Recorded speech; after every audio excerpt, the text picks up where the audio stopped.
Okay, here's a project we finished a year or two ago.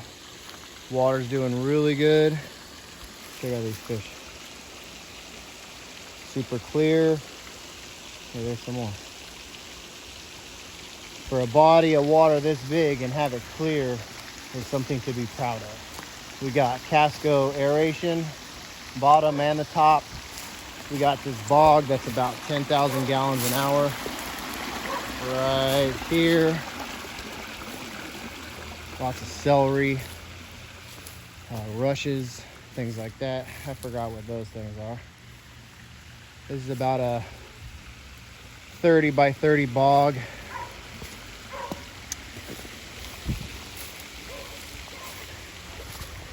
Nice deck.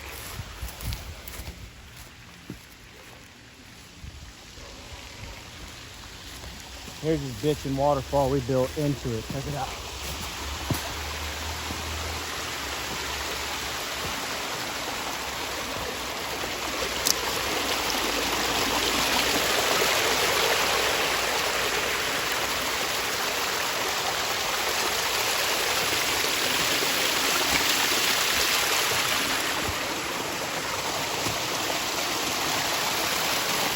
Here's our pumps, aeration system, all that stuff.